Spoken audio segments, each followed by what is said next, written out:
மன்மத துன்முகி ஏவிளம்பி விளம்பி விகாரி சார்வரி பிளப சுபகிருது சோபகிருது குரோதி விஸ்வாவச பராபவ பிளவங்க கீழக சௌமிய சாதாரண விரோதிகிருதி பரிதாவி பிரமாதிச ஆனந்த ராட்சச நல பிங்கள காலயுக்தி சித்தாத்தி ரௌத்தரி துன்மதி துந்துபி ருத்ரோகாரி ரக்தாசி குரோதன அக்ஷய் என்று சொல்லக்கூடிய 60 வருடங்கள் இருக்கு. இத ஒரு வருஷம் இதுல மனப்பாடம் 60 வருஷமும் சரியா மனப்பாடம் பண்ணாத்தேன். ஒரு வருஷத்துக்கு அடுத்த சொல்றவங்க மனப்பாடம் இருந்தாத்தேன்னு சொல்ல முடியலன்னா சொல்ல முடியாது. அதனாலதான் போட்டியை இப்படி வச்சேன். நீ ஒரு வருஷம் நான் ஒரு வருஷம் மாத்தி நம்ம ஏதாவது அறவுரையா படிச்சிருந்தா அடுத்த வருஷம் வராம போயிடும். நிக்க வேண்டியதான்.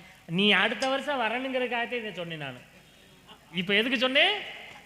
அடுத்த வருஷம் நீ வரணுங்கிறதுக்காகத்தே நான் இதை ஒன்று சொன்னேன். போச்சு. அடுத்த வருஷம் நம்மளாம் வரணுங்கிற காத்து சொன்னேன். உங்களுக்காக நல்ல வரன் பார்த்து வந்தேன். எப்படிப்பட்ட மாப்பிள்ளை அனைத்து ஆறுமுக கந்த தாமா